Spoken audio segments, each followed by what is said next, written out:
Um, let me start by unpacking a bit the topic, because I think it's important, and we've done a little bit of that already in terms of unity and what people think unity is. I don't think actually that people have very different ideas about what unity is. I think all those different concepts that you came up with all add up to a whole, that's unity. And I believe that everyone here does believe in unity, that's why you're here. Anyone who doesn't believe in unity, please stand up. Please stand up, please stand up. No, right, there you go. I just want to add a little bit more to the idea of unity. We tend to think, in the context of Malaysia today, of unity only in terms of race and religion. But in fact, there are many other divisions that need to be united. I think also unity between the sexes is very important. Unity between class and between people of different sexual orientations, among others. There are so many different divisions in our society. When we mean unity, we should mean unity of all, and not just, there's no point to my mind to be united because of race and religion, multi-race, multi-religion, but then be sexist, discriminate against people of different sexualities, etc. So to me, I think we have to think of unity as something whole and not just parts, united in just some parts and not others. That's one. The other thing is about media. I happen to think that media plays a huge role in our lives. No matter how conscious or unconscious we are, it does play a huge role. What we hear, what we listen to, the music that we listen to, all this come through us through various forms of media, and it does influence us in many ways. There are now all sorts of different media that we are subject to. The oldest, of course, we know is old media, or what we know is mainstream media, which is newspapers, TV, that sort of thing. And we know that nowadays, in our context, this media is not playing a very positive role when we talk about unity.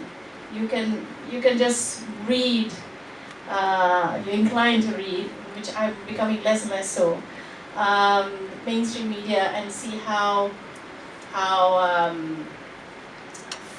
fractious it is, how it makes us come apart rather than come together in so many ways. I mean, just one particular media, I don't have to mention, just seems to specialize on that. It's not uncommon around the world. That's the way everyone knows, and a lot of people who want to influence people know that media is so important that they always seek to control it. And in our country, of course, the media is controlled.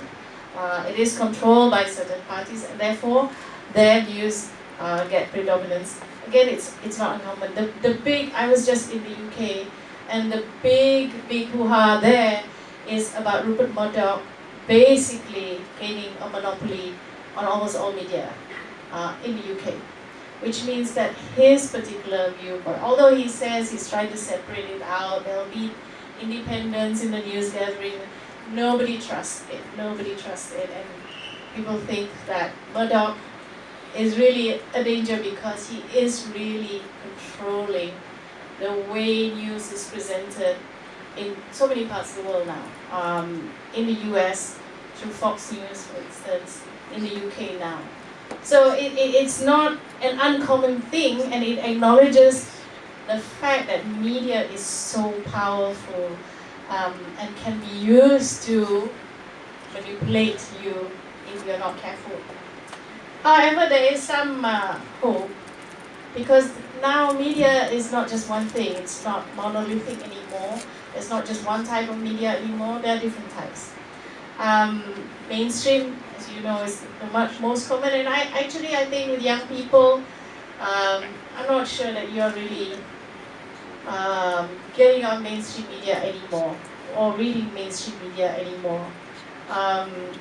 And I don't blame you. I really don't blame you. I find it so ironic that people in the old media is always griping about new media and how it is, going to influence young people's minds and polluting it with porn.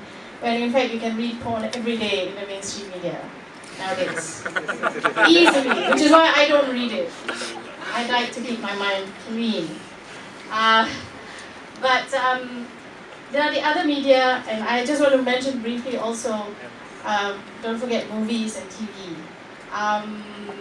Movies and TV also influence you. You might say it's fiction, but it does present certain points of view, and it does influence you. You go and watch a movie for 2 hours, you come out and you sort of feel you're still in the movie. It's an alternate reality. Unless you're very conscious of it, you don't get out of that, So you keep thinking that all the ideas that you've just taken on in a fictional movie, carries on into real life.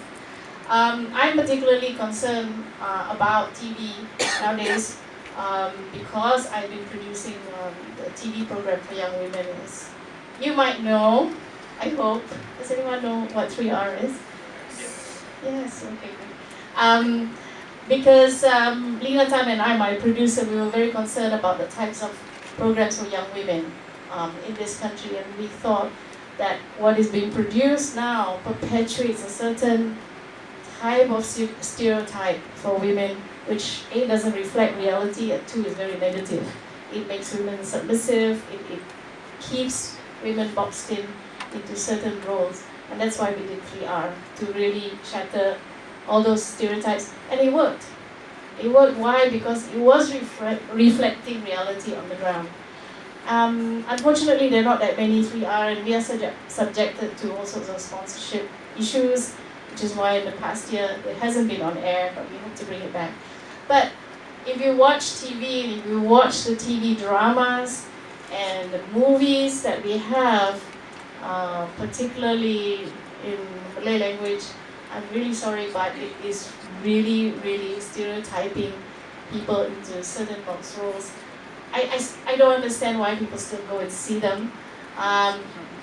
But I guess, you want an alternate reality for a while. The trouble is, again, you might think that that's reality. And for maybe unthinking people, what they're presenting is the way things should be.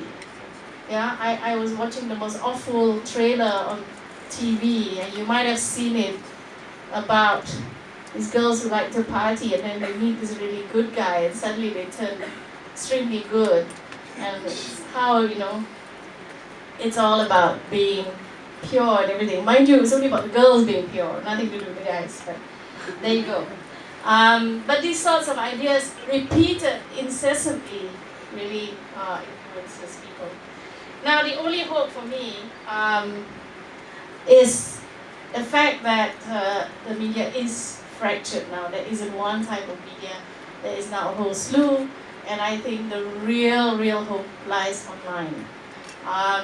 Again, it might be a generational thing, but I'm a big believer in the way the internet, and particularly social media, is really going to be a force for good.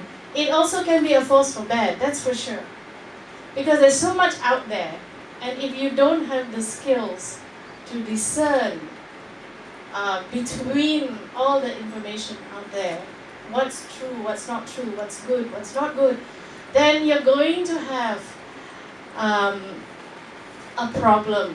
Because if you're not thinking enough, you're not opening yourself wide enough, and the internet wants you to open up. That's the whole point. Because if you want to read only one media, then go to the mainstream media.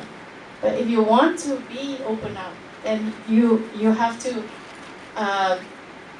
open yourself to all the possibilities of the internet, which means not just following one type of thinking.